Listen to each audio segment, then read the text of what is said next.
Doge finds a massive bombshell in USAID. Michael Saylor goes so hard on Bitcoin that even Satoshi said, damn.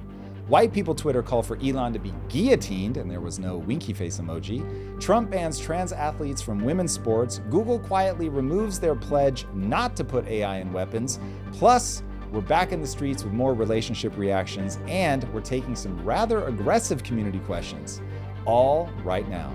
Drew, take it away. This USAID thing is not going away, man. We have seen some bodies. Going away. Yes, so Chelsea Clinton has gotten exposed. I'm gonna wait for the receipts to get verified before we share that. It's got a lot of commas and zeros, though. Yes, but what we definitely could see is that Politico and the $8 million that it received from USAID has been in the spotlight now.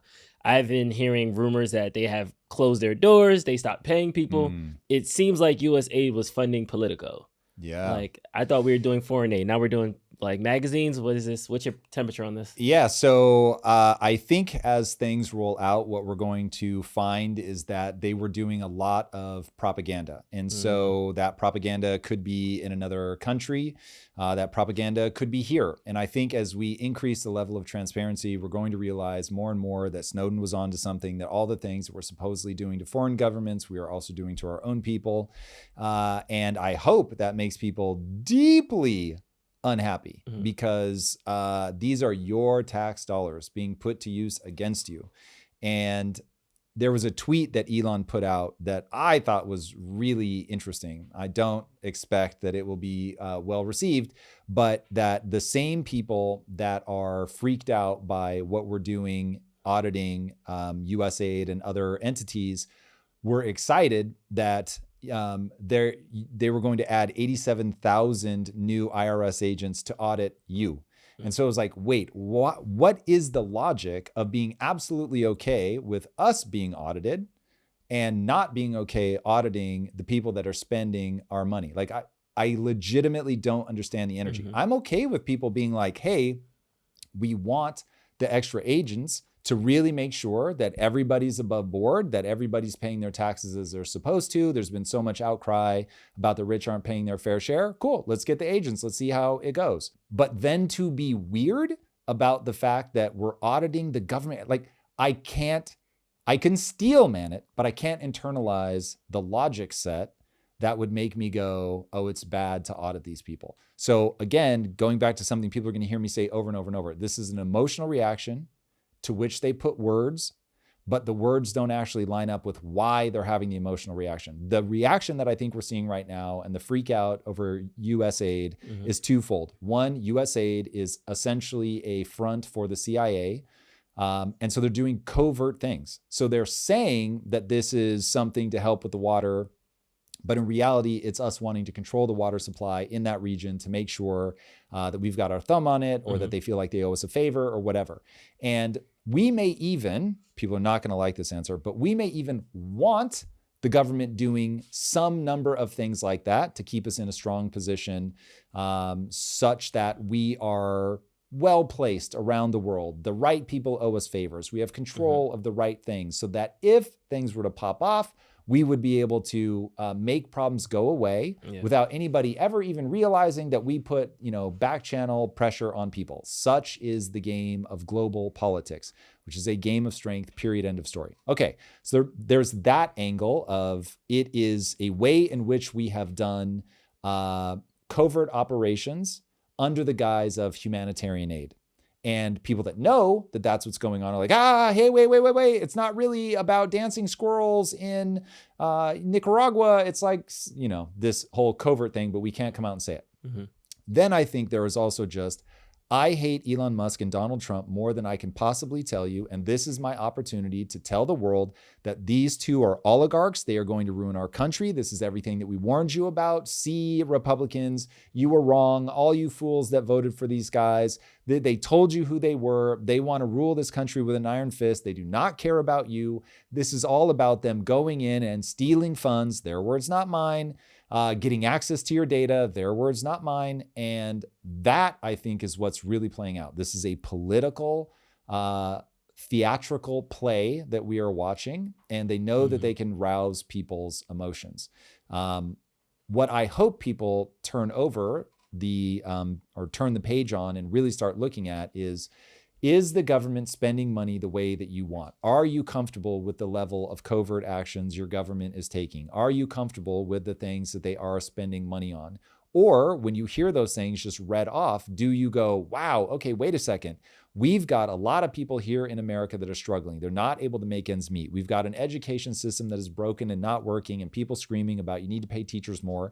And it's like, well, guess what we could do if we weren't spending all this money in those other places. Mm-hmm. And so if people can step outside of the stream of their emotion, which I think is incredibly important, and go, okay, what's the objective that I'm trying to achieve? Hopefully their answer is make things better for the American people. And is the money that we're spending on USAID, is that actually the thing that's helping? Or could we begin to reallocate that? Or could we be using that money to reduce people's burden from a tax perspective? And if Doge is really getting to the point where they're saving somewhere between $1 and $3 billion a day from all of these reductions, what amount of disruption would we be willing to put up with to get those kinds of big changes? And so it will be interesting. I just really worry that I am going to learn a very powerful lesson, which is this is all propaganda. This is all spin on both sides. Mm-hmm. That the game is propaganda and spin. The game is presenting things in a way that get people to go along with your agenda. And if that's the truth, we come back to something that I think about a lot, which is the reason people manipulate using the media or a position of power is because people are so manipulatable. And we are all looking for a heuristic. And the heuristic that most terrifies me is tribalism. So a heuristic is just a fancy word for rule of thumb. Like, just give me the quick thing. Like, how do I vote? Just tell me, how do Republicans vote? I'll vote that way. Just tell me how Democrats vote. I'm going to vote that way. Instead of going in, looking at each of the candidates, seeing what they stand for. Research, like building a mental map of the world that says, okay, these are the issues that I think really matter. And because I understand how these dots connect, then I understand the policy that's really going to matter.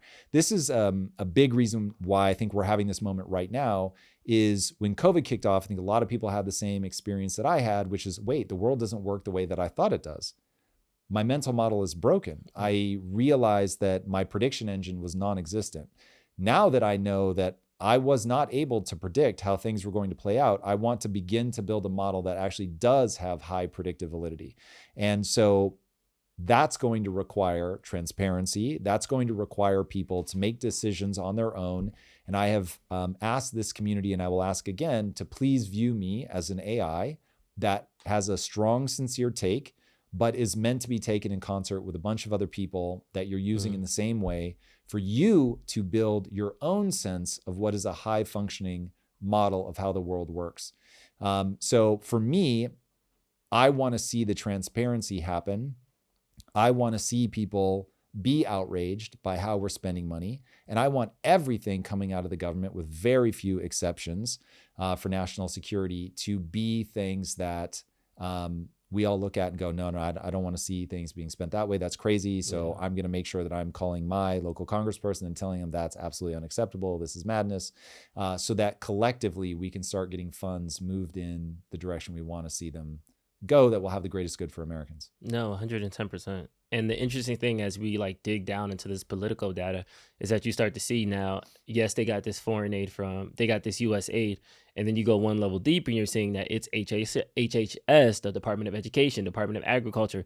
So within the agencies, they're also commingling funds. So then it just becomes like this big mess of I don't want to call it payoff money. I'm trying to, assume good intent, but there's this entanglement of this agency is connected to this agency, is connected to this agency. So to your point, it's not that it's shadow, it's straight to I'm using this money to go assassinate somebody in a small farm, but it's this agency is using my bidding and extending my power where I might have some limitations, or there might be a gate that's withholding. Yeah, they found a loophole. They found a way to shovel very substantive amounts of money to pet projects, to scratch somebody's back, et cetera, et cetera. And this is where we get into, is this going to work? In a world with high velocity information and people wanting just a quick rule of thumb to make sense of things, Will it work? Will people be able to navigate a world where there's this much level of information? And I don't yet know the answer. I don't know that people are going to be able to sustain the energy that we see right now for looking into all this stuff. In fact, somebody asked a really good question today in our Twitch stream where they said, okay, wait a second. What I want to know is where do I go to see all the things that you found? I don't want this to just be another propaganda arm where Elon finds a whole bunch of things and goes on X and only talks about the 3 that are going to outrage people. Like that's not going to cut it. I need something where I can go see this stuff for myself. I want a nice, simple place to go log in and check this stuff out. And I thought that was a really smart request because at some point it becomes untransparent again, opaque, just based on they're going to pull things out. They're going to tell a story to make it simple, which people crave. And then it's just going to break tribally again. And you're going to get the left saying one thing, you're going to get the right saying something completely different. And if nobody takes the time to go look at the things that matter the most to them, you're just going to be in this weird space.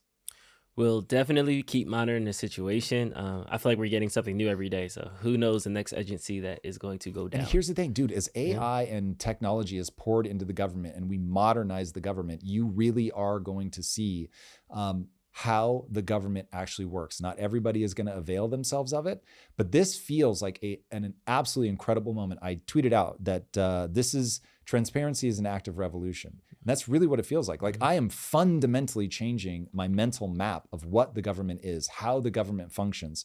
And just like I built a mental model of the financial system that really changed my sense of how to solve some of these problems, I think the same thing is going to happen on more individual levels of like money allocation within the government, how money should be acquired and spent from taxpayers, what taxpayers need to be notified on. And now we're going to have the systems by which we can notify them. And so the people that want to avail themselves of it are going to have a never-ending stream of, like we had the Twitter files, it's just going to be a never-ending stream of all these different places, what's really been going on.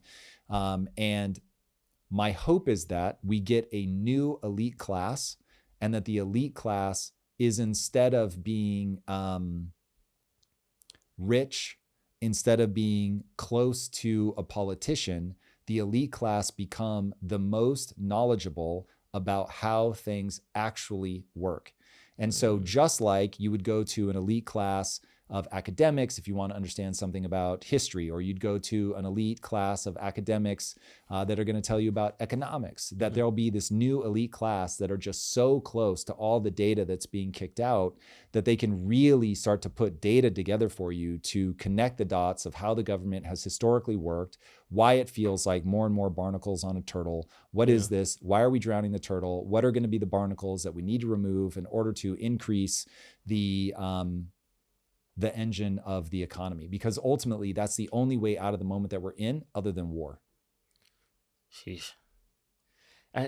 I'm so optimistic though. So I feel like we're going to come around. I feel like this is not the end of the story. Is that anchored on something, or do you just choose as an act of faith to be optimistic? I'm choosing as an act of faith because I really thought that because of the decisive victory over the election, people are going to be like, okay, I'll give Donald Trump the chance. But to your point, we are 3 weeks in and he's already, articles of impeachment have been introduced. Like that's crazy. Yeah. Like they're already trying to figure out how to dismantle things and he hasn't even started the presidency yet. So I could just see this getting more and more perverse, more rather than more and more better. So you're forcing yourself as an act of faith. Oh, then I'll be depressed every day. Then I'll be a heavy drinker and this show will go a lot differently. That's hilarious. In other news, our boy Michael Saylor, I was about to say Micro Strategies. Our boy Michael Saylor dropped the micro and is now just Strategy B. He is a full-blown Bitcoin treasury, the first and largest Bitcoin treasury company. I remember you kind of called this during our interview with him where you said that he was genius putting his company on the rails of Bitcoin. And I see now he kind of went all in. What's your first reaction? Yeah. So I know one of the things that I say that people take umbrage with is that the entire stock market is gambling. And once you understand the stock market as gambling, then suddenly all these fancy names that people put, like puts and calls and all the options trading and all that stuff, is really just people finding more and more creative ways to place bets with the market, against the market. And the thing that is really brilliant that Saylor did was he understood that people would want to gamble that same way on Bitcoin. And so he pulled the entire financial system, all those options and things like that, on top of Bitcoin by becoming a public company whose product is holding Bitcoin. And so now you can bet against Bitcoin going up, going down. It's really, really smart. It's one of those, it's a way of being smart that is very impressive, but it has to do with the very thing that I want this show to be, which is we as a community are exploring how the world really works. And I think Saylor identified that you have an extremely high volatile asset that matches what he calls monetary physics. And so from his perspective, it is an inevitability that more and more money is going to flow into that it is, from his perspective, it is an inevitability. And given the inevitability of that, and given the fact that the real nature of the stock market is to allow people to gamble, if I can pull that on top of that, I can build what I believe has been the highest performing company of the last 5 years, 7 years. I mean, some crazy number of years. And again, what's his real product? His real product is giving the average person the ability to use all of the gambling mechanisms of the stock market, but on Bitcoin. It's genius. It's literally genius. And it is working for him. It's working for a lot of people, man. Yeah. This is why I wish, I've really tried. I've talked to a lot of people about this who are trying to convince me that this is not gambling. And every time I walk away going, the right way to see this is gambling. It has way more higher predictive validity because the big dollar movements on all of this stuff is not tied to fundamentals. I'm not saying there aren't fundamentals there. I'm just saying that's not how these companies are valued. They're valued based on sentiment. They're valued based on how people feel about it, not based on the fundamentals. And if you know that people want to gamble based on sentiment, and you can give them this ultimate thing to gamble on that has this high volatility, there's always something happening. It's trading 365, 24 hours a day. Like, yeah, gangster. Yeah. And to your point, one of the highest performing stocks of the last 5 years, because it was $12 in August of 2020, and it just closed at $336. So that's more than 360x. Like, it's crazy. So we shall see how that works out. I'm Bitcoin long, so I feel like it's the right move. So. Yeah, I mean, look, not financial advice, but in terms of thesis, like have a thesis, and unless something breaks in your thesis, yes. And the thesis on Bitcoin seems very simple. More people over time will believe in a digital future. Money is one of the most important things when you think about what your future is going to be. Making money digital, clearly people are literally rushing to make money digital. It's already been digital in a weak way. And now it's becoming digital in a sound way. I won't fractal into that. But that is, I think, the thing that you can bet on. Just even if you just look at it from a wealth transfer perspective, you got a lot of boomers who are about to die. They're going to hand that money to their kids. What are their kids going to do with it? Kids are going to put some percentage, maybe small, but they're going to put some percentage of the wealth into Bitcoin. So as long as that is true, then that number is going to keep going up because it is finite. And so you have people competing for a scarce resource, trying to get away from inflation. And if we can't GDP our way out of the inflation, then that's really going to be a thing. Now, a bigger question is, what if AI does all the things that I think it's going to do, and we literally drive all that inflation, all that debt down by having such a technological boom that we unlock 4 or 5% GDP, and now there's just money flying around everywhere. It's roaring 20s and everything is great. Then Bitcoin, I hope, becomes boring, where now it's just a commodity. It's more like gold. It's a great place that you can sock your money away. You don't expect it to swing in like these huge ways. But we'll see. We'll see if that plays out. But that I feel like I can see pretty clearly, that over time it is going to lose its volatility. Is that 4 years? Is that 40 years? I don't know. But I think it will lose its volatility slowly over time. And it'll just be a great place like gold, where you can store wealth, not build wealth, store wealth. Copy that. Okay, let's take a trip to a dark corner of the internet I did not know existed. And this is white people Twitter. the subreddit. White people Twitter. Let's go. Okay. On Reddit. So this has gotten increasingly more dark since the Doge announcement. Interesting. USAID kind of sparked it up. So we're starting to see some scathing comments. F you, Elon. We're bringing out the guillotines. I vote for Elon. Seeing Elon in the guillotine in Capitol Square. He could kill somebody, but he can't spell check. Who wants to drop off a guillotine at the OBN building in DC tonight? And then here goes another one. This is more recently, a bunch of we should storm the White House. So that sounds familiar. Yeah, right. So how do you feel about, I guess, Democrat insurrectionists? Like, is this a thing? I mean, look, in the same way that I looked at January 6th and I was like, look, I get it. There were people that did bad things. If you attacked a cop, you should go to jail 100%. He shouldn't have pardoned the people that went to jail for attacking cops. But if you put the shoe on the other foot, one should not be changing their opinion about it. Mm-hmm. So to me, it's like, whether it's your team or the other team that's saying, hey, look, I feel so disenfranchised. I feel something so bad has happened that I want to see my voice be heard. As long as it is not people showing up with weapons and like going crazy, I get it. Like, hopefully it doesn't go too far. Hopefully people bring in the Guard if they really think, the National Guard, if they really think that this is going to pop off. Way better, keep it controlled, no FBI agents trying to rile people up. Unless people are calling for violence or one of the other things that the Supreme Court has said violate free speech, you've got to let people say what they're going to say. Now, admittedly, a lot of what you just showed me are direct calls to violence. And so I think a lot of that already crosses a line, but I want to see as much grace given to anybody that feels disenfranchised, that feels that they need to speak up, that's scared. I will assume these guys aren't trolling. So yeah, I'm not mad at it. People need to be very careful with their language. That's something I think on both sides, people need to dial the rhetoric back. So yeah. I remember we saw it with the Luigi United Healthcare assassination, where we saw kind of this bubbling of eat the rich, it's time to take back what's ours type thing. I look at some of these, posts, and I'm seeing that same type of like, it's time to take to the streets and do something. Do you think that this temperature is kind of gaining steam? Like, to me, this is like, it's... Well, so this is the thing I was talking about in our previous episode. You are driving on black ice. And I don't yet know if the car is going to spin out of control when it hits black ice and people really take to the streets, or if just every now and then you're going to lose a little bit of traction, but you get back on.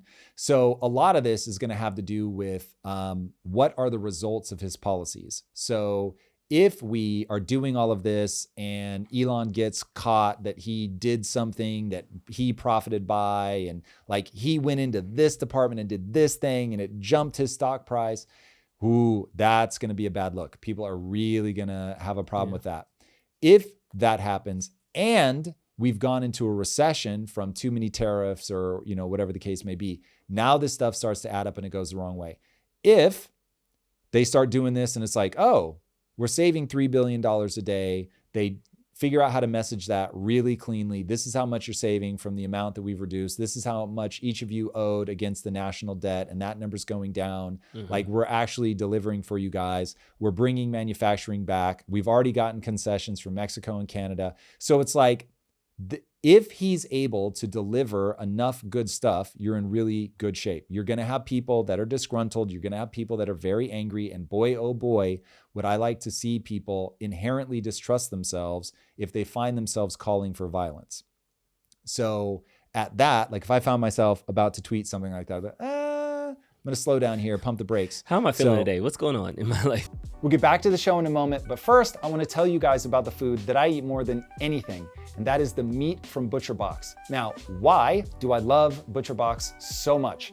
It is very simple. I need my meat to be very high quality. I care a lot about what I eat, and I care a lot about what I ate, especially with what I went through with my wife, Lisa, and her gut issues. I realized very quickly that you can actually tell the difference between something that is grass-fed and something that is not. And ButcherBox offers 100% grass-fed beef, organic chicken, wild-caught seafood, and all of it is delivered straight to your door. It's not a bunch of marketing talk. That's real convenience and quality that they focus on. If you sign up right now, you're gonna get your choice of top sirloin, ground beef, or chicken breast free in every box for a year, plus $20 off your first box. Go right now to butcherbox.com/impact and use code IMPACT at checkout to see what I'm talking about.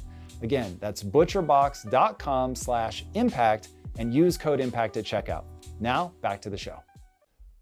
I don't want to make a mountain out of a molehill. This is just people popping off online. I don't want to live in the UK where people are getting arrested for things that they tweet. People do need to dial it back.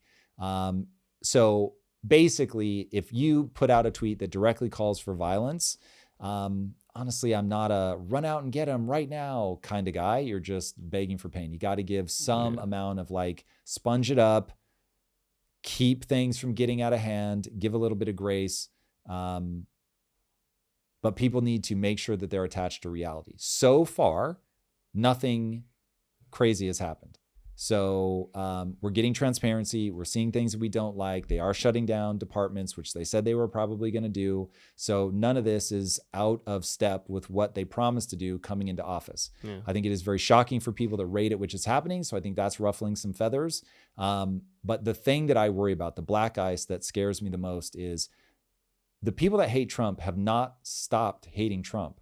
And so now that he feels like Trump on steroids, it's like, where does that go? Yeah. And if they run out of logical ways to pursue it, because before they always had, like, they were trying to do the impeachments, they were trying to get him arrested, and they just, all the bullets are out of the gun now. You're shooting blanks at this point. Mm-hmm. And so if they feel truly impotent, that they're not able to make change, how rapidly does that spill into my only recourse is violence?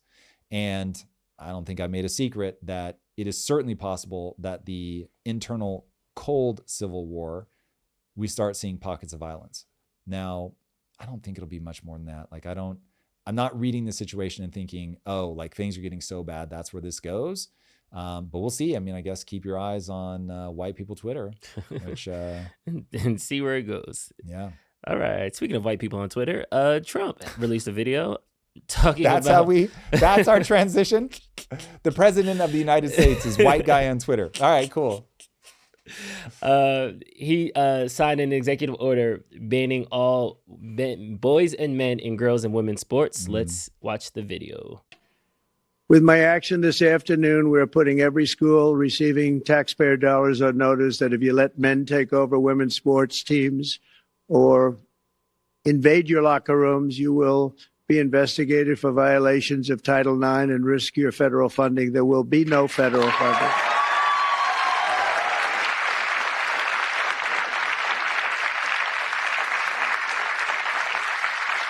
So this will effectively end the attack on female athletes at public K-12 schools and virtually all U.S. colleges and universities. I don't think we've missed anything, but if we do, we'll make it up very quickly. Wow. And said that filled with a bunch of women and athletes behind him, clapping in solidarity. What's your take? Yeah, I mean, this to me is a pretty obvious move. Now, admittedly, 5 years ago, this would have felt like really radioactive, and it would not be a topic that I wanted to touch. Seeing how this has consumed J.K. Rowling, I am very sad. I'm very glad. Obviously, she cares about this so deeply, and knowing her past, I get it. But seeing how all-consuming it became to stand up and speak out against this, that's pretty brutal. And so I'm very glad that we're past that. This, though, does seem like the most self-evident move of all time. Why do I think that? Because the reality is that men and women are biologically different. You can't imagine how surprised I was to hear that was controversial. So I had my head down for, 2 decades just building companies. And I one day say, like, well, obviously men and women are different. And somebody was like, whoa, like, I don't think you understand. I was like, wait, what? That's controversial? Like, I had no idea. I think that Jordan Peterson is right, that it is possible that from the architecture of the human mind, it is the most deep-seated, biologically encoded division that we have. And when you think about from a survival standpoint, you have to understand the difference between men and women. And so that one always felt like, whoa, I did not expect to end up here. I don't know if we're all the way to the idea that they're doing it simply to completely erode the foundations of modern thought. That's like the take on the French postmodernists. Maybe yes, maybe no. I haven't looked closely enough at it to say one way or the other. Yeah. But just look at, from an evolutionary standpoint, men and women are very different. And for me, this is the most clarifying thing ever. Because women are the sexual gatekeepers, men are the answer to the question of what do women want?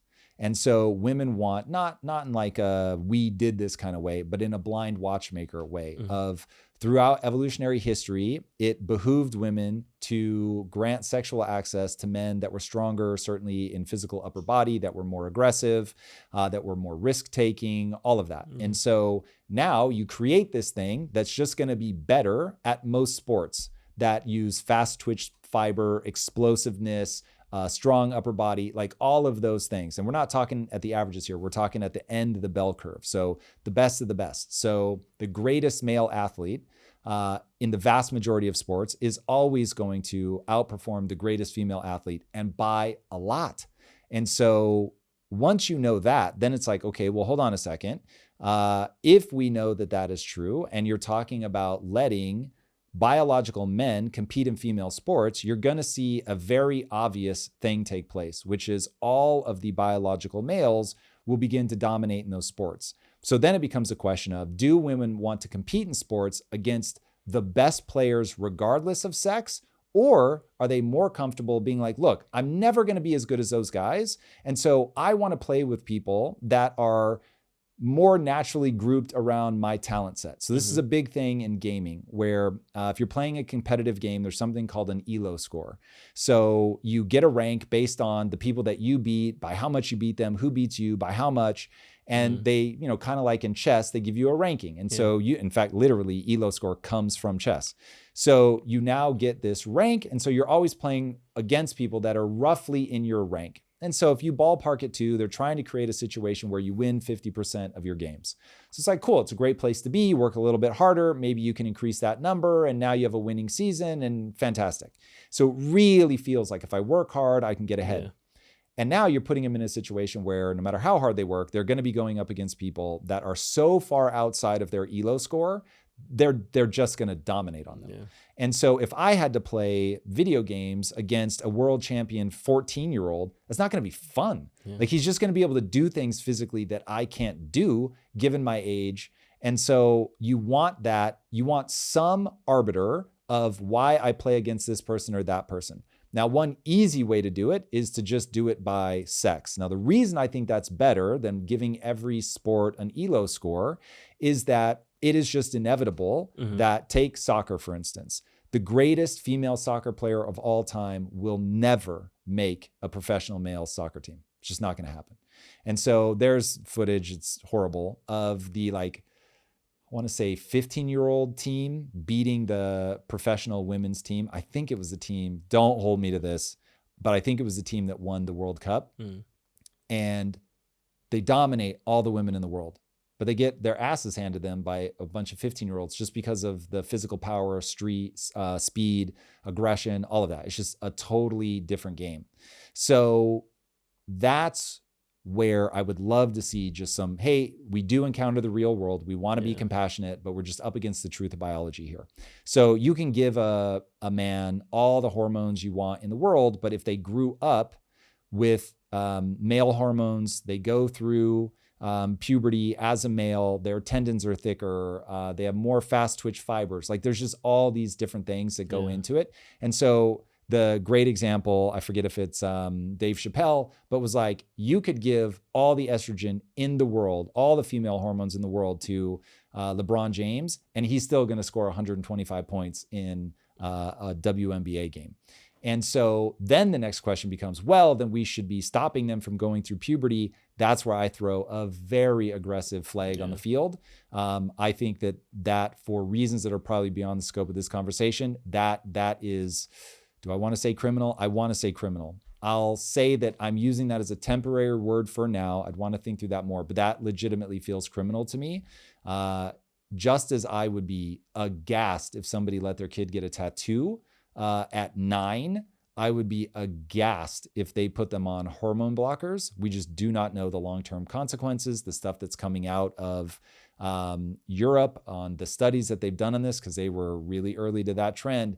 They are not good. And I know that certain clinics have stopped offering transition surgeries to people because they've ended so badly. It's just, for better or worse, man, we do not have biology mastered like that yet. Now, if one day we do, and you can go through a process that legitimately changes you at the cellular level and there's no ongoing side effects, I could not care less. If somebody wants to switch gender, I don't think there's any moral problem with that. It's not weird. Like, hey, do your thing. But we're not in that moment. And so you're taking these incredible risks at an age that I just think is absolutely insane. And start throwing in Munchausen syndrome by proxy, and you get parents that want their kids to go down that path. And now parents are encouraging, oh God. So that one just strikes me as a very bad idea. So yeah, I expect that to be very popular. I feel like it's popular now, but you kind of struck it in the head when you first started, in the sense that this was a toxic idea. For him to even come out and say it, it wasn't easy to. And I'm sure there's a lot of people who feel attacked and violated because of this statute.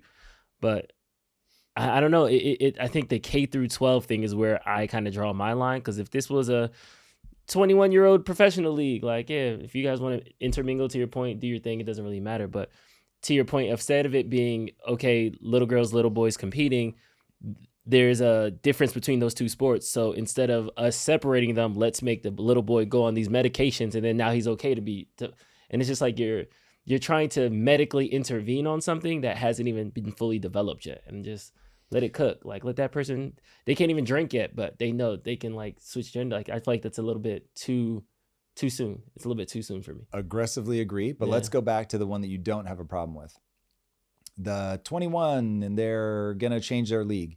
Would you be okay with a woman in that league saying, okay, then I would like to take testosterone, like inhuman amounts of testosterone?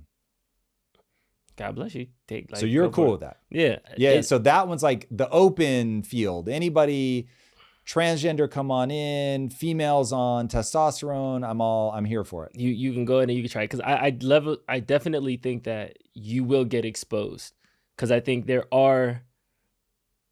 When you say you will get exposed, what do you mean? Because I was thinking, like, a lot of times I have seen people try to cross over because they underperform in their biological gender. Mm-hmm. So they go to the opposing gender to try to get a leg up. To your point, they're trying to become, they might be 134th in their gender, then they go to the other gender and they might be number 3 or 4, and they're going to move up. Or 1 by a country mile. Or 1. Yeah.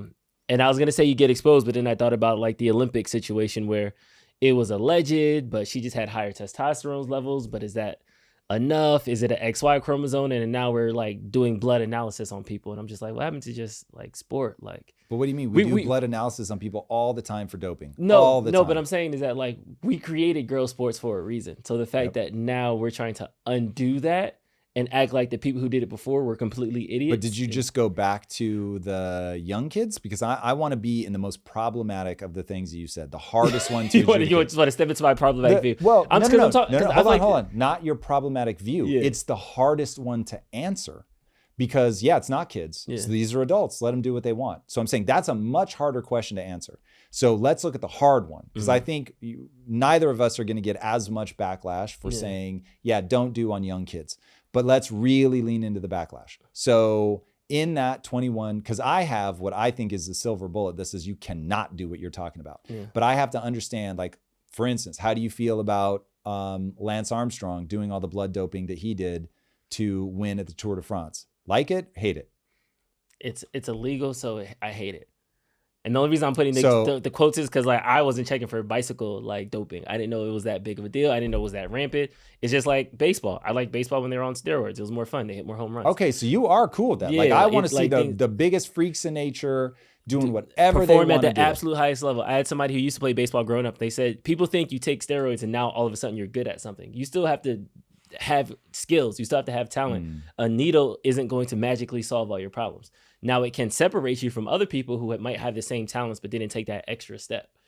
So do you want to see the boards do anything to limit the harms to the players, even though it would make them better. Limit the harms to the player. If you do a bunch of growth hormone and stuff like that, it is going to shorten your life. I mean, that is basically a guarantee. So knowing that, but there'll be more fun to watch. I didn't know that steroids kill you. I didn't know that it would shorten. I didn't go that far. You said it will shorten your life. So it's you don't have to look a lot years. farther than bodybuilders to see like what happens when you're on that stuff. It can affect the size of the valves in your heart and does all kinds of crazy stuff. So I don't think anyone is going to say that the unchecked use you will see in professional sports when there is a financial incentive to get bigger, faster, stronger, it will go crazy. If people just say, do whatever you want. In fact, it's made legal. Can people play coked out so that they don't feel the pain and they're way more aggressive? I'm not mad at that either. You're being very consistent, so I can't be. I'm not really not bad at that either. I heard there was rumors that certain basketball players were playing high because they play better high. Yeah, and it was just like a conversation with the coach. Don't ask, don't tell. Look the other way, and I'll drop my 30 points. You're perfectly happy.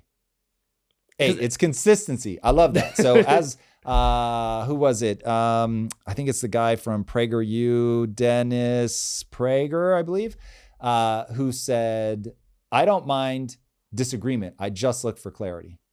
And that is very clear, Drew. I think that there is something to be said about what I'll call like the robot league, where humans can augment themselves, go crazy. But to me, that's very separate. If I'm watching, say, the Olympics, what I really want to see is what can a human do? Not what can an augmented human do, which that could also be cool. Maybe that's way better. Maybe we all get into it and we just accept, hey, when you go into that, like you're going to shorten your life. You're going to do things that are absolutely terrible for you. But if you want to do it and we want to watch you do it, great. I legitimately have no problem with that. If it's an adult and they're making their own decisions, don't care. As long as it's all above board, it's out there, like let them go ham. Neurological implants, I'm here for it. Like do your thing. That to me, I'm not weirded out about that. But that to me needs to be its own separate thing. Like if somebody said, hey, like when Vince McMahon launched the XFL, we're doing an all transgender league. Yeah, word, let's go. Like, why? I don't know why anybody would have a beef with that. Now you might watch it and go, well, they're faster and stronger than women, but they're not like all the way to like a full male who's using all of their natural testosterone and pushing themselves. And so I'd rather watch that. But at least that makes sense. Like even playing field, I just want to know what the playing field is. Yeah. And for me, I would love to see a league where it's like, this is humans, like as close to unadulterated as possible. But like, if it's training, I'm all for, they can use steroids if they've been injured to overcome an injury or something like that. I don't have a beef with that. So, and I think they have ways around that now where it's like, you have to be clean for 6 months or something. So anyway, that is my take. I think this one will be way less controversial than it was before, but at least now we can talk openly about the deal. Yeah, I'm curious to see the ripple effects because, like you pointed out, the Olympics was the biggest one. I think that we can remember the boxer who was knocking everybody out, and then the one lady, I think she was from Ukraine, who like protested, didn't even want to fight her because of this. So, What did you think about her protesting? I feel like you have that opportunity. I don't know if you should use it to be political personally. Like I would have went out swinging, but that's just all ego talking. So that's tough because it is a impact sport. Yeah. And so if you're going up against somebody that can really like give you permanent brain damage, for instance, that's tough because there are male fighters that can kill other male fighters. So if you're going in with somebody that has the genetic profile through a twist of fate, whatever, they have the genetic profile of a male and you don't, yeesh. The connective tissue, the strength of the muscles, the explosiveness, you're taking a lot of shots to the head to prove a point. That one starts to worry me. That one I don't know what to do about though. If she is genetically female, but just happens to have ridiculously high testosterone, but if I remember right, there were markers that she was not clearly female. Yeah, it wasn't XY. It was XY, not an XX or something like that. It wasn't like a I didn't look closely Yeah. enough at it, but it was my understanding that this was like a rare genetic thing. It wasn't like she was trans, but anyway, I don't know if that's true. In AI news, Google secretly removed something off their website. They were trying to be a little bit tricky with it. Originally, something. they had guidelines about all their AI promises, and one of the promises was they would not use AI for weapons. Yep. That has mysteriously been removed from their Look at that. website. Must have been a typo. How do you feel about AI warfare? And I feel like Google is now announcing that they probably just did a deal with the Fed or something. Like, Yeah, we're going to see AI a Pentagon release soon or something. AI in weapons is the future, 100% guaranteed. There was never a question. It was never going to be any other way. And this, but hold on, it should be. You want that. You don't want to kill human life if you can avoid it. I get the Terminator scenario. The thing that freaks them out is like, this thing is going to become sentient and then it's going to come after us. But just like having self-driving cars is not going to turn into Christine, the movie about the car that ran around killing people, or Overdrive, Maximum Overdrive, where the cars turn on people and start killing them. That no one's worried about that, rightly so. They're going to be far safer than humans. They can read data so much faster. And so you will have a huge blow up when they accidentally kill somebody, because the human psyche says, being accidentally killed by a human, I have somebody that I can point it at and blame it on and just pour my grief at. And I don't get that with an AI. It's just this cold killing machine. And so there is something extra horrible about that happening. But the reality of vastly smaller numbers of people dying is a well-worthy trade-off. Also, imagine being in a scenario where you have some sort of sensors or whatever, where it knows that's friendly, I'm not going to kill it.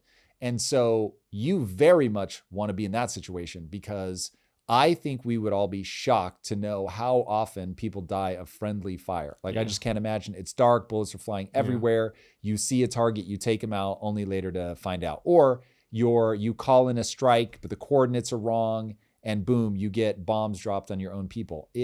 Those kinds of things should all but go away. I think people are forgetting that narrow AI is so much better than humans, just like by a country mile. If you are only asking that thing to do one thing, it is going to be just orders of magnitude better, safer, all of that. So I get the initial alarm, but the reality is you want AI getting into, if you're going to have weapons, and we are, you want those to be very good AI, clearly, but you want them to be driven by AI for sure. Yeah, and to your point, there's a stat that it reads right now that 17% in Operation Desert Storm was like friendly fire casualties.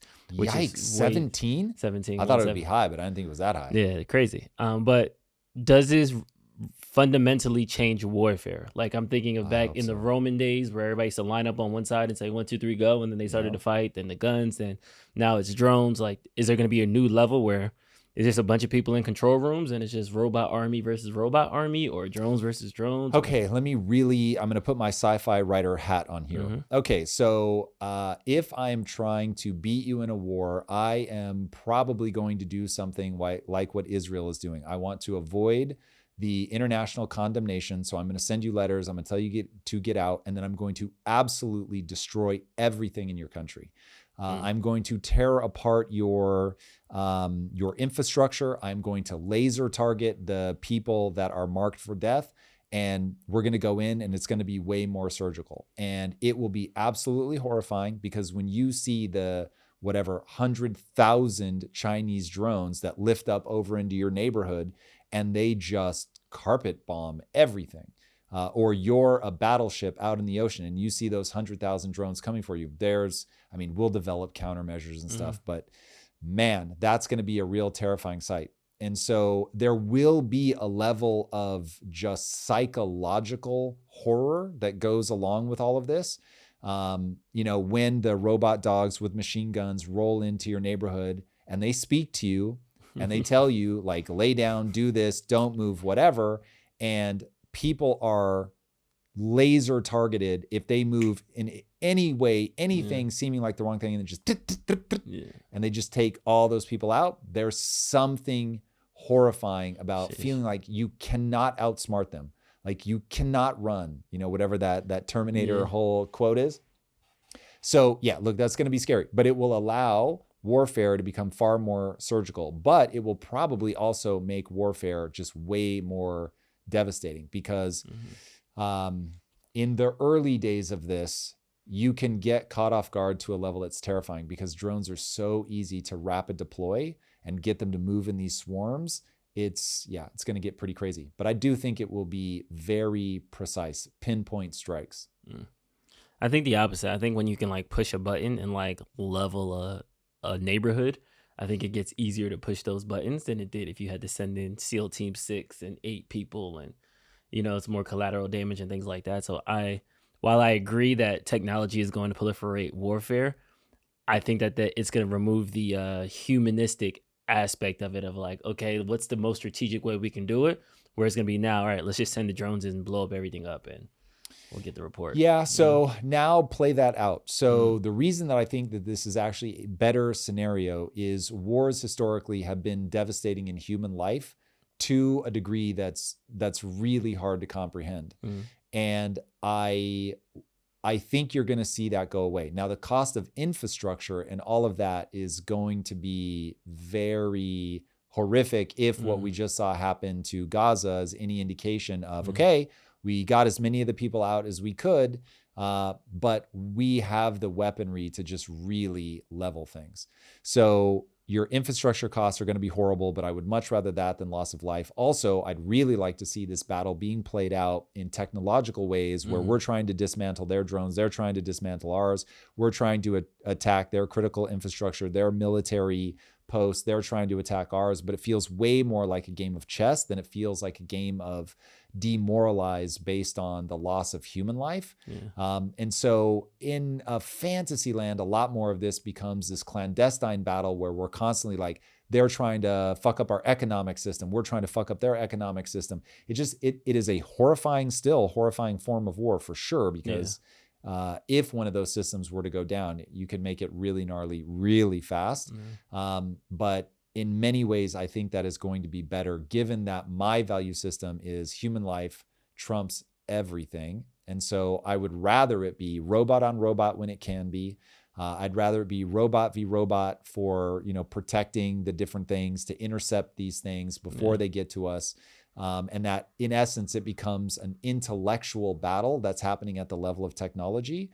That is, I don't know, it feels like, yes, it gives us that distance and it maybe makes people more likely to press the initial button, but it will be such a back and forth battle at the level of technology that I think we can spare a lot of lives. We can spare a lot of the PTSD, though from what I hear, drone operators still suffer from a lot of PTSD. You would think maybe they wouldn't, but we'd need to look this up, but I'm pretty sure I remember coming across an article that said that the rates of PTSD are either on par or close to on par with people that are actually on the ground. And there might even be something about when you're on the battlefield, you're there there's camaraderie. It's people that you feel you love, you have this deep connection to, versus like you're alone in a headset and you're like, I just killed those people. And so there isn't that same sense of like, I'm in a theater of war and then I come back out. There's something far weirder about like, I'm halfway around the world and then I just go home to my wife and kids.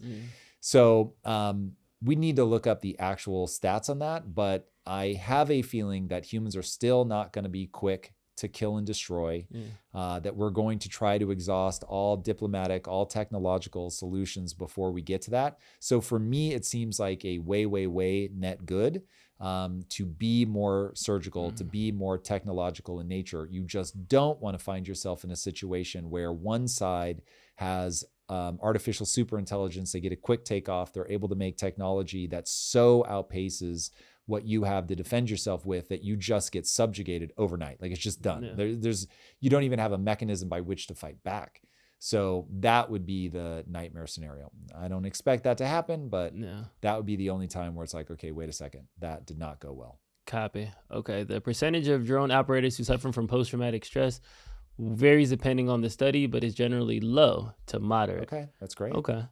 So I've seen that 46 to 48% number as well. That's the one number I pulled up. All right. So speaks to your thing that yes, people are going to be less empathic if they're doing it from far away. But again, the hope is that you're putting fewer and fewer humans in the way, that your soldiers become robotic, your pilots are robotic. And so if you think about all the people that were lost in the bombing raids during World War II, it's a pretty catastrophic loss of human life, both on the receiving end of the munitions, because it's very hard to be precise, and just with all the people that had to fly these insanely dangerous missions. Future warfare, we shall see. And now time for relationships, because dating is trash. There we go. That was a nice transition from robots are going to kill you to robots are going to fuck up your dating life. Yeah, my dating life is going to kill me. So, it's a slower death. That? It's a slower, more painful death. Our boy Alex Hermosi had a great clip. Let's pull it up. I love this quote by Idris Elba. He said, "Men fall in love with what they see. Women fall in love with what they hear, which is why women will always wear makeup and men will always lie." Oh, man. So this is why you say it again. I said no notes for me. That seems accurate. Oh yeah, bang on. So getting people to understand that you are having a biological experience is like one of my missions in life, because if that quote is born of somebody that just steps back and goes, "Oh, this is true, and it has these consequences, or it predicts these consequences," and I look into the real world and do I see that? Yes, of course I do. And that's why it always feels weird to say to Lisa, like, look, as you age, you're going to have self-esteem issues because you have unknowingly been valued and thusly valued yourself for your beauty, for your youth, your attractiveness, and that just inherently fails. And it's all going to fail you just as I'm gaining access to more resources, that I'm farther in life in a way that people respect for a man. And so it will create this really weird imbalance where you feel like you're on the decline from the world looking at you, and the world looks at me as somebody who's ascendant. And so you have to start building in these mechanisms to deal with that now. So if you can come into a relationship and say, listen, I understand that I'm going to be drawn to things that are visual. So I'm going to need to find a way to make this relationship about something more than that. So like I will often tell people, when I look at a really attractive 22-year-old woman, nature reaches into my brain and squeezes. And it's a really fascinating thing that it can trigger such a strong response. But because I know it's coming, because I know that that's how the human mind works, I've made sure that I've taken the time to lay out what my value system is. Like, do I value the sexual conquest or a new sexual experience more than I value sharing a life with somebody and having a partner that's building things with me, that's created things with me, that I can be vulnerable around, that I can be sick and know that I'm going to be taken care of, that if I were to lose the things that the world considers valuable in a man, like access to resources, that she's still going to be there with me, love me, because we have agreed and reinforced in each other that sharing the life through the ups and downs is the juice. That is the thing that gives us the best emotional well-being. Now, if you haven't thought through it and you find yourself in a situation where all of a sudden somebody you never thought that you would be able to get sexually is coming on to you and is like, no, I really want this to happen, and you haven't built a value system and you haven't thought about that stuff, and that hand reaches into your brain, the invisible hand of nature reaches into your brain, squeezes those neurochemicals and gives you, you feel alive, you're exhilarated, you feel desired, and then people act on it. And so that's where I think people get into trouble, is not recognizing that those are the ways that nature is playing on us. So a woman is looking at a man and judging him for, I'm going to be in a really vulnerable position. First of all, just being far weaker than the male of the species at the extremes, obviously. And that if I get pregnant, I'm going to have to be taking care of this kid. I'm going to be super vulnerable. I won't be able to go out and do the things that I would otherwise do to care for the kid. So I need to know that you're going to do that.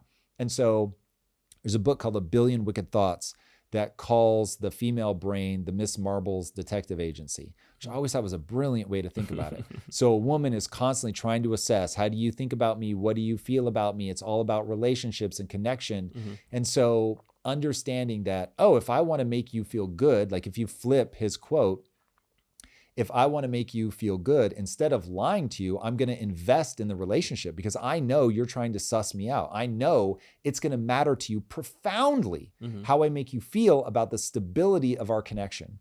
Now, if you want to really make your relationship feel awesome, you want to make sure that she feels secure. You want to make sure that she really feels, not has heard intellectually, that she feels that you're going out of your way to keep stoking that fire of passion and attraction, and that you're constantly letting them know, by the way, that you find them attractive. And I'll be interested to see how this plays on YouTube. But in my life with my wife, I made a promise to myself very early on that if I look at her ass and I think, yo, your ass looks good, I'm going to say that out loud every time.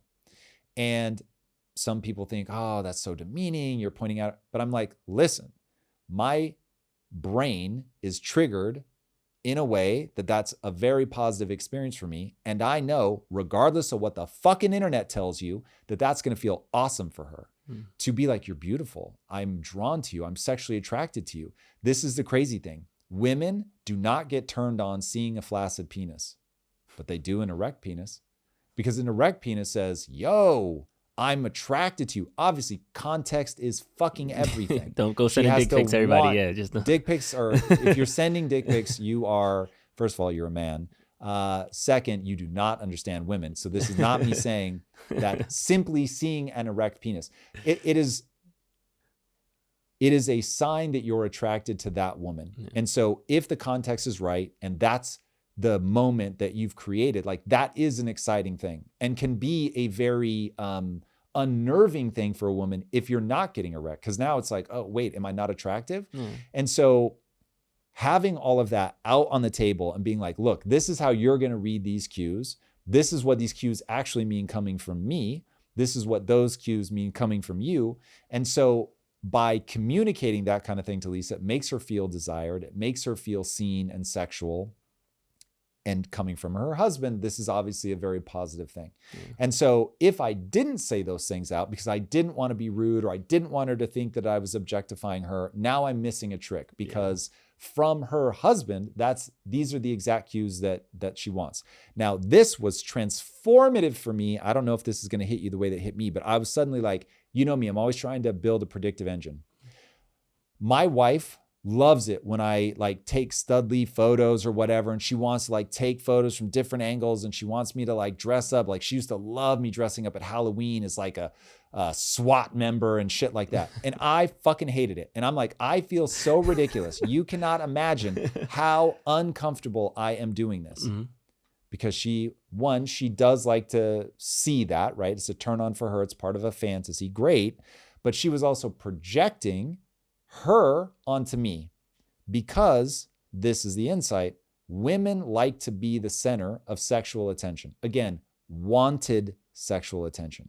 But this is why women like to pose. When the camera's out, they want to find that like most sensuous angle. They want to dance for you. They want to seduce you. All things that like I would feel absurd coming into the bedroom and being like slowly unbuttoning my shirt, because I don't want to be the center of sexual attention, right? I want her to be the center of sexual attention. I want to pay attention to her. And so then I was like, oh, that's why women do all the posing and all that. They want to be the center of sexual attention. Utterly fascinating. So once you begin to realize, okay, the male brain works in a predictable way, a certain way. And if you judge it and say, oh my God, he's a loser, whatever, because he's looking at my ass, yada, yada, you're fundamentally missing the architecture of the male brain and why evolution has shaped it to be that way. And then same thing, men will often miss the female cues and understanding what they want. So the Idris quote is revealing in a bit of a negative way. But there are so many other things like that once you go, okay, wait, this person is not a man with breasts. I am not a woman with a penis. My brain works in a very different way. Her brain works in a very different way. Neither one is good or bad. They're just different. And now once I understand that, the predictive validity skyrockets. Because I remember in the beginning of my marriage, I was very confused. My wife, because I assumed she thought like I did, acted in ways that I legitimately thought were crazy. Because I was thinking, if I did that, it would mean this. But it doesn't mean that when she does it. And so reading the book, The Female Brain, really beginning to understand the differences, it's like, whoa, okay, this is enlightening and has very much allowed us to, I mean, this is one of the reasons we've been married so long, is like, one, we don't judge the other person for being like that. This is why my wife is not weirded out. I told her literally on our first date, whoever I end up getting into a relationship with, she's going to have to understand, I will forever find other women attractive. And it is crazy to me that men will lie to their woman's face and say, I only have eyes for you. Get the fuck out of here. That is not true. So an attractive woman is an attractive woman. So my wife will be like, yo, that woman's hot. And I'm like, yeah, that woman's hot. Like, there's just no two ways about it. And she's not insecure about it because she knows my whole thing is I'm committed to you. I'm not committed to you because I think you're the most beautiful woman that's ever walked this earth. I'm committed to you because I'm in love with you. I want to share this life with you. It's like a totally different thing. Don't get me wrong. I love that my wife is in her mid-40s and has remained extremely attractive. But one day, like, it always wears out. And I'm going to be just as into her in that moment as I am now. And if you can make your woman feel that, not intellectually, but like in her bones, now you've got a level of safety and security on her side, and then she's going to want to do more for you. I think from a like educational perspective and from like a philosophical perspective, no notes. I completely in this like in alignment with what you're saying. I think however, in the realities of 2025, I have to actually give Lisa this credit as well. Like what she said on our last episode, where she was saying that some people wear their traumas and then it kind of turns into modifications of their personality. Where on paper, I feel like a lot of women would like to be affirmed in that way and would like to be told those things. And if we were starting at 0, that's how it would be to kind of navigate and get us to marriage. But I think a lot of times two people meet, one person is at 5, the other person is at -30, and you're trying to figure out what part of your journey you are in, how into this you are. Do you want a person or do you just want temporary company? Do you actually like me, or am I the transition so that when you get your self-confidence back to go somewhere else? Like there's all these extra nuances and layers that I think muddies the waters, that we can't get to those authentic, like, what do you actually need to hear from me to feel in my bones? What do I actually need to hear from you and feel in my bones, so that way we can get together and prosper? We have to kind of get through all this minutia on top of like our past trauma, our past hurts and things like that. So I like it on paper, but it's just like, I don't know if that's everybody's lived experience, just because we're wearing our traumas. Like I'm wearing this hoodie. You're triggering me with lived experience. Okay, so I'm gonna take the full trigger here. Okay, so here is how I would approach it. The red pill community will give you a really big truth that you ignore at your own peril, which is that you need to control the frame. So women date across or up. It's known as hypergamy. So a woman is going to be likely, there's no universals, but a woman is likely going to find it attractive if you can playfully create a frame and hold it. And so if you can, playfully is very important. If it seems overly serious, it's not going to be interesting. But remember, on my first date, I said to the woman who is now my wife, like, yeah, I look at porn. I don't understand why people get weird about that. Yeah, I'm always going to find other women attractive. People that lie about that, they're out of their minds. I'm like, if Brad Pitt walked in right now with 6-pack, this was during Fight Club, Brad Pitt, okay? I was like, if homeboy walked in with looking like that and you said, oh, I don't find him attractive, I only have eyes for you, I'd be like, you are lying. I know way too much about biology. So if you can playfully hold a frame, you can get away with like crazy truth. So here's how I would play the game if I encountered a woman that was -30. So first of all, I'm going to be very honest, and people can hate me if they want to. There is a level of trauma that somebody could be going through where I'm like, yeah, I'm not interested in this. So they haven't done enough work. They should come back to me in a year or whatever when they've gotten themselves to a more reasonable level. So just to be clear, there is a level of trauma where I just be like, let's have a nice dinner, and then I wish you the best. Goodbye. Never see you again. Yep, I'm not a social worker. Okay, I'm here to find a social worker. I'm here to find a peer. And good. So that's yeah. So, but if we're there and she's talking about like trauma, lived experience, which lived experience for me is a trigger because it's somebody saying, I need you to validate my emotions. And that does not make sense to me. That is not a way to live your life. Anybody who is sitting there waiting for somebody to validate their feelings, I'm just telling you, I get the impulse. I have the impulse too. I'm just saying it's not useful. Yeah. Now, my wife gave me a line that I thought was incredibly powerful. And I'm in my mid to late 20s, and I'm just complaining endlessly about I have not become the man that I want to become. And she goes, after the 856th time of me complaining about it and her telling me, I believe in you, and she goes, insecurity is not sexy. You know that, right? And I was like, fuck. Ooh. And that shit changed my life. Now, she hates when I tell this story because she was like, no, it wasn't like that. Yes, it was. And it was exactly what I needed to hear. Now, going back to playfully holding a frame. Mm-hmm. That's a wife who's got years of making me feel supported and encouraged. She can play that card. But I'm going to get to the same idea. And I'm going to start asking questions like, okay, if somebody experiences trauma, whose responsibility in the relationship is it to deal with that trauma? Is it the significant other who it's their job to just hold space every time that flares up and just make sure you're okay and just always give you a soft place to be? Mm-hmm. Or is it they create that space, that soft space where you can feel, okay, I've got a partner in this, but that the expectation is that you use that space as a way to begin to climb your way out of the hole. Yeah. You have to do that.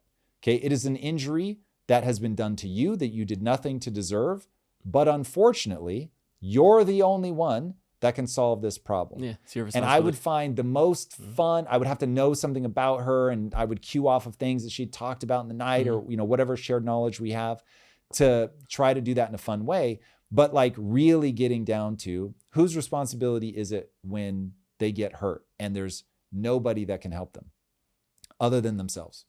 And if that person is like, oh, I need a man that's going to show up for me every time, no matter how many times I'm in that dark place, they're just going to be there for me time after time. They don't judge me. They're not pushing me to be better. I'll be like, man, I wish you the best.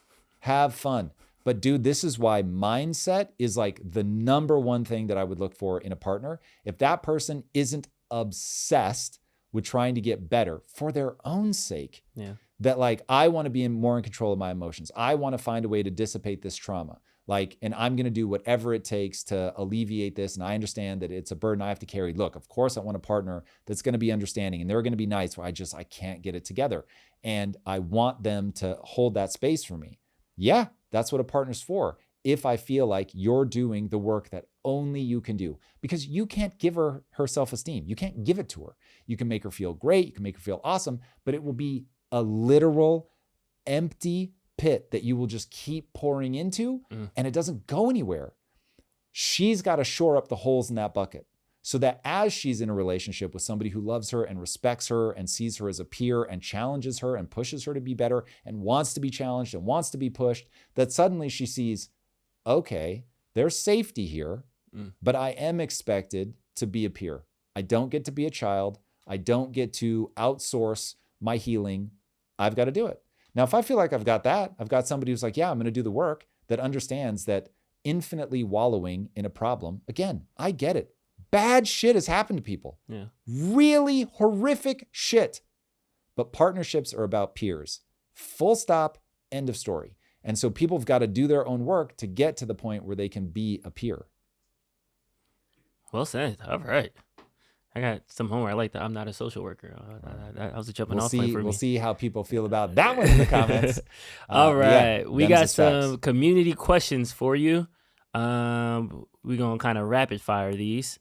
All right. All right, Bilyeu. Every time you say we can't beat Dalio and every time you say investing is gambling, I find myself muttering corrections into my headphones. So listen up. 1, investing isn't a 1v1 deathmatch. We don't have to beat Dalio any more than you have to beat other meditators or healthy eaters. Dalio's success doesn't affect ours, and he isn't some final boss at the end of investing. If I make 10 and he makes 100, I still made 10.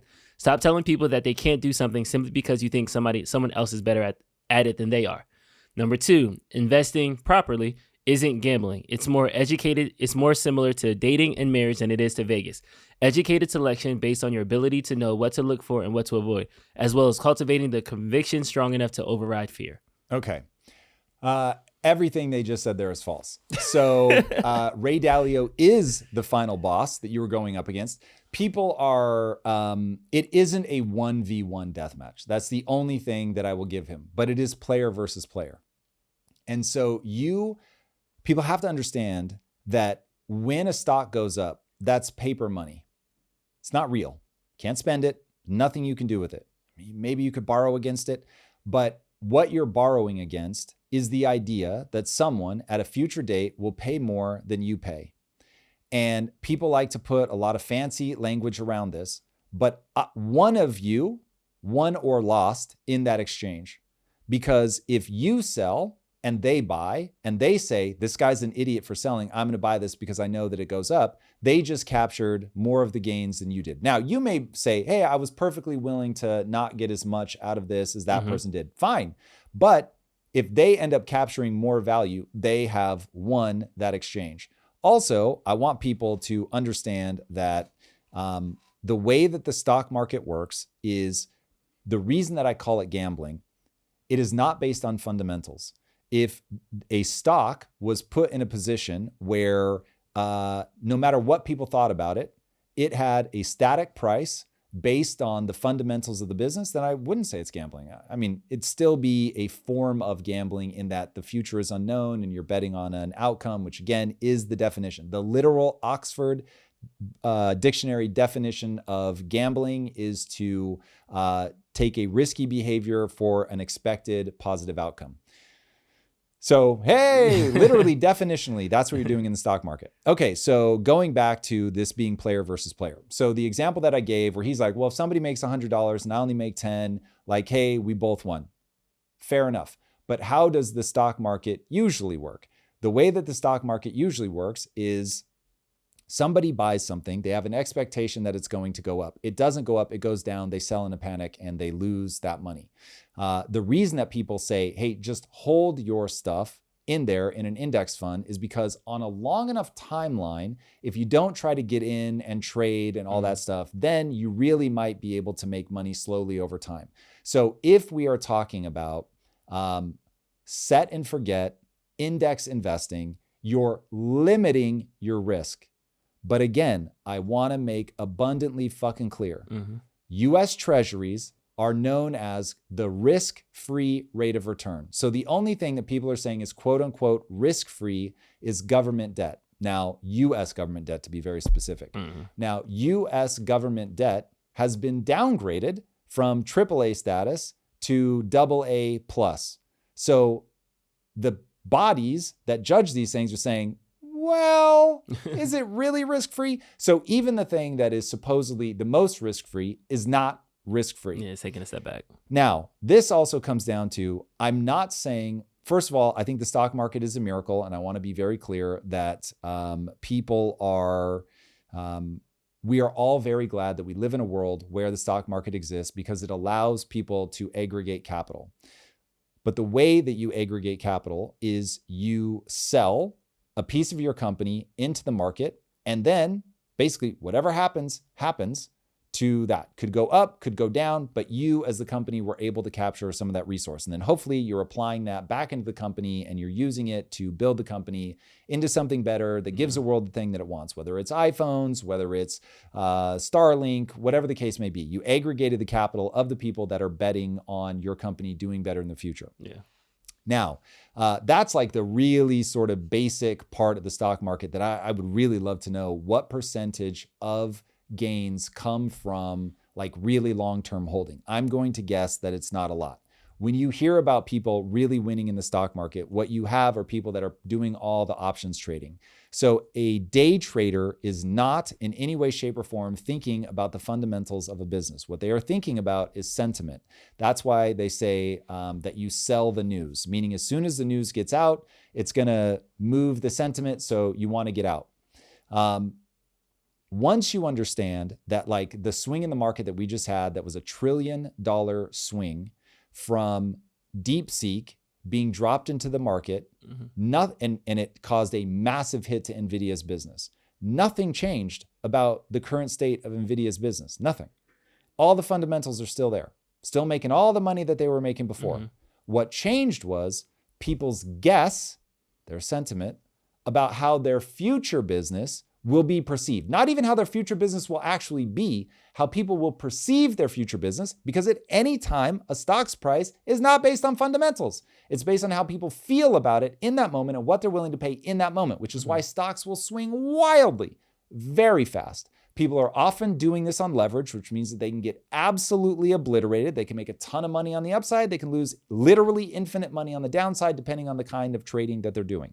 Okay, I don't know how people look at that and go, that's not gambling. Even taking the most basic, I'm going to buy and hold. Cool. Guess what? There is no guarantee that the stock is going to continue to go up. So while the best indicator of future performance may be looking backwards, what's the very thing that they tell you? Past performance is no guarantee of future performance. What are they trying to tell you? You're fucking taking a risk. What is that thing again that's taking risk for a desired outcome? It's known as gambling. Look it up in the fucking dictionary. I actually cannot transport myself into what people are trying to fight for to try to tell people that they're not taking risk. I don't understand. I don't know what they, like if I were to go, it's not gambling. How does that help people update their mental model? Yeah. The reason that I beat this drum so hard is I want people to understand, cut through all the bullshit, cut through all the fancy words. If you want to get ahead financially, you either have to work at a job where you make more money. So you trade your time for money. Great. Tried and true. A lot of people do it. Not a great way to get rich, but you can live your whole life doing it. The next way is ownership. This is how I got rich. You start with a nothing company. You make something that's so valuable that people want to buy it from you. You actually have just a ton of revenue coming in. And so I turned protein bars that cost less to make than I could sell them for. I aggregated all that capital that way. Then another company came along and said, I bet in my hands I could make even more with that company. I'm going to pay you a crazy multiple on what's known as EBITDA. And so basically I'll round it to profit. So we're going to pay you a crazy multiple on your profit. And that's how I got rich. Another way to get rich is being in the stock market and holding for a long period of time. It's still gambling, but you're reducing your risk by saying over time, all those little fluctuations that a lot of people make their money on, I just know that even though there's going to be a lot of swings, if I can go out 20 years, if you look back 100 years, over a 20-year period, you're basically always guaranteed to make money. It's not always true. There's some times where it's a little dicey, maybe flat, but for the most part, you're going to be pretty safe. You will have made some money. Okay. Then the question becomes, does that somehow become not gambling because you held it for a long time? Not in my book. Now, every time that you are buying a stock or selling a stock, you are saying, I know something that this person doesn't know, or fuck, I just need the money and you're just selling in that moment. But the person that's buying from you is betting that they know something that you don't, that this stock is going to go up in price, or that they get to take advantage of your misfortune for needing to sell right at that moment, and they're going to be able to ride that up. Again, there's no guarantees anywhere in all of this. So I think it is especially, like when I talk about player versus player, I am admittedly thinking about options trading, where it is literally people will bet. In fact, let me be very clear about when this becomes PVP. If somebody is shorting a stock, the mere fact that they short the stock can cause the stock to go down because it fucks with people's heads. They see, whoa, there's a lot of really smart people with shorts against this stock. And that makes people go, maybe I want to sell. Maybe I want to get out of this. Yeah. And so then the price starts coming down. So here you have a system that to some degree can be manipulated.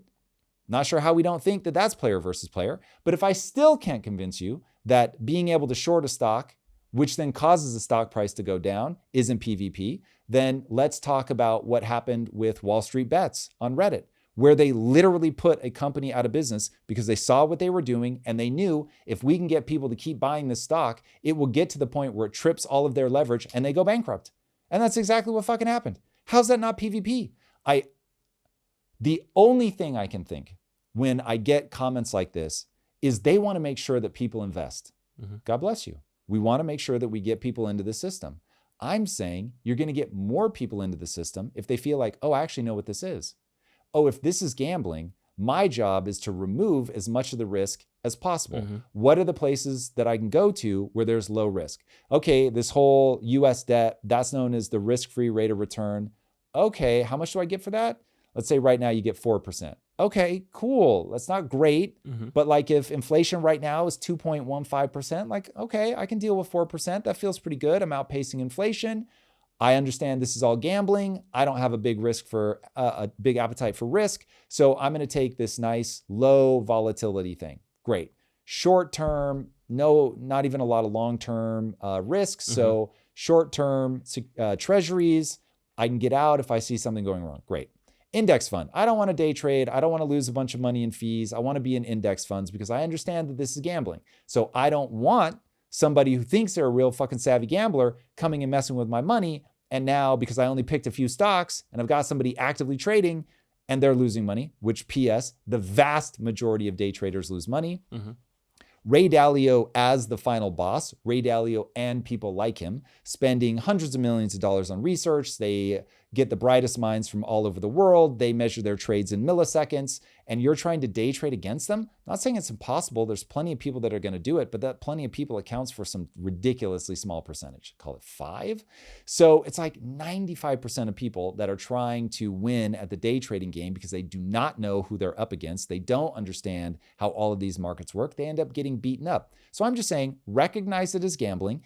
If you understand the rules of the gambling so well that you can actually go outplay people, rad, go fucking gamble. I think people should be able to gamble. And again, because the stock market allows us to aggregate capital, it's a miracle. God bless it. This is the thing that drives the economic engine of America. I'm not trying to scare people off of it. I'm trying to get people in because they actually understand what this is and they can decide, okay, where do I want to put my money? Where do I not want to put my money? All of that. But I don't know how people look at shorts, short squeezes, and don't admit, oh, this has got an element of PvP. It's not all PvP all the time. It is not an unwinnable game. It's a very winnable game.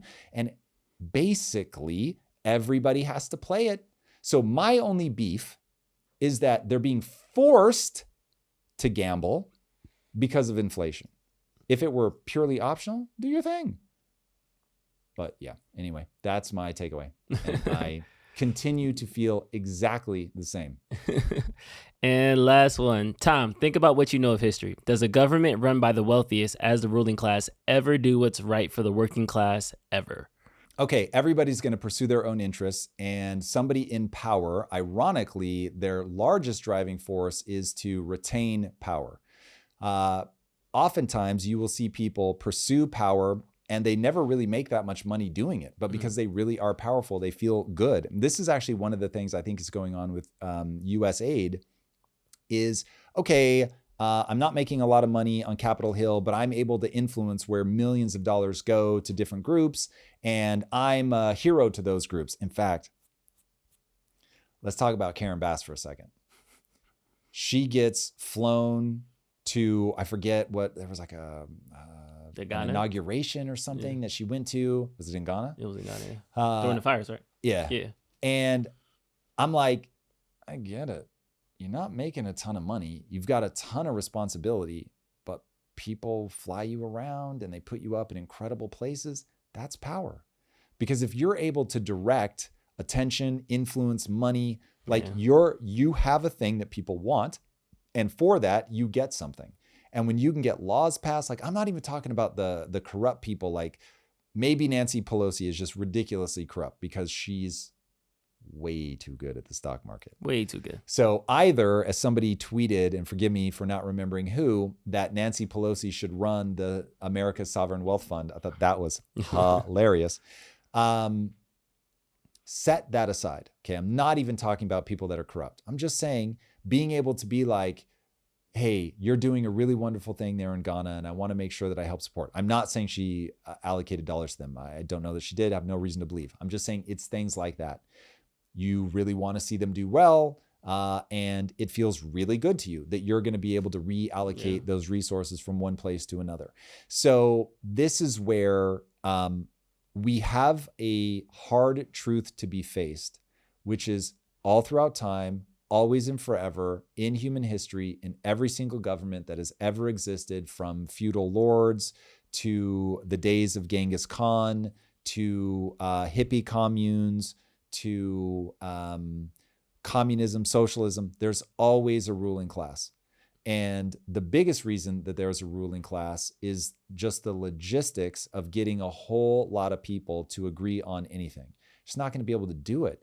And so we all want it to be simplified. I don't want to fucking think about all that. I've got this thing I have to do over here. I got to take care of my kids. I've got to put food on the table. Whatever the thing is that's pulling you away. Hey, you do that. You like reading about that stuff. You understand it. I don't like it. I don't understand it. I don't want to think about it. It does happen. Always. Not most of the time, all the time. So, and it isn't even always the quote unquote ruler of the country. This is why people often refer to who's the power behind the throne. So the person out front's the figurehead, but the person that actually holds the power is, off camera somewhere. So understanding the nature of the human mind, understanding societies, the structure of societies, understanding man as a political animal and what all that means, you are always going to have the elites. Now, do the elites have to be pricks that are manipulating the masses to get what they want? That is a very different question. And I think history shows us that there's always going to be a certain amount of corruption, of grift. I don't think you're ever going to get that to zero. There are times where the honor of it all does seem to take center stage. And so there do seem to be times where it's better than others. But if you went back and read people speaking at that time, they're going to sound distressingly similar to now. You want one where the abuses aren't so grotesque that they're making your life worse. But there are always going to be uneven outcomes. And I think those uneven outcomes can often be attributed to malice when it's really just self-serving, self-interest. Well, not only that, yes, but the reason you will never get away with unequal outcomes is intelligence and a whole bunch of weird personality traits that just make somebody better at something than somebody else. Like, there are people that I meet, they're just so much better at the easy, like, meet and greet of getting to know somebody. And I think if I had a better memory, like if I really remembered people that I met, this was supposedly something that Clinton was ridiculously good at. He would meet you once 5 years ago. He would see you, instantly remember you, remember your name, remember what you talked about. And it just made people feel seen in a way that, like, people just couldn't imagine. I'm closer to Brad Pitt, who is like, Brad Pitt has taken a photo with somebody, turned around and asked them if they wanted another photo, like he had never met them before. And he was like, I feel like such a dick. And he was like, people think that I'm this asshole who's just above it. And he said, I literally believe I have something called prosopagnosia, which is the inability to remember faces. I don't have an inability to remember faces, but god damn, do I have a hard time. I'll be like, where do I recognize this person from? So if I had just that better thing, that I would be way better at networking, which is like my Achilles heel, which you as my producer know all too well. You'd be like, hey, reach out to so-and-so. And I'm like, they were on the show? And you're like, yes, motherfucker. So yeah, that is why you're always going to have unequal outcomes. We don't have equal talents. Yeah, well said. That's all I got. All right, everybody, if you haven't already, be sure to subscribe. And until next time, my friends, be legendary. Take care. Peace. If you're a business owner looking to scale, I can help. I assume you're here because you know the world is a freakishly complicated place, but with the right rubric for decision making, you can navigate even the most complex problems well. After scaling my last company to $1 billion exit, I knew I had a winning formula, something I call the physics of progress. It works in any industry, in any economic climate, bull market, bear market, doesn't matter. Every complex problem can be solved if you know how to approach it from first principles. In the end, that's how you avoid getting trapped in plateaus. Think about the biggest challenge facing your business right now. Maybe your revenue drops every time you step away. Maybe your industry is affected by tariffs, or your business partner is holding you back. Maybe your marketing is no longer working, or you hate social media and everyone tells you that's where you have to be. These problems can seem impossible until you approach them from first principles. That's exactly what I teach inside the $1 Billion CEO program. I'm only working with a select group of entrepreneurs right now, but if you've got a real business and are looking to scale, apply now. Visit impacttheory.com/scaling or click the link in the show notes to apply. Again, that's impacttheory.com/scaling. If you like this conversation, check out this episode to learn more. The Trump train of change is proving to be a bullet train, and many people want off the ride. Calls to deport Elon intensify as Trump authorizes the shutdown of USAID, a potential CIA front. Dems openly defy the president. Trump and Netanyahu agree Palestinians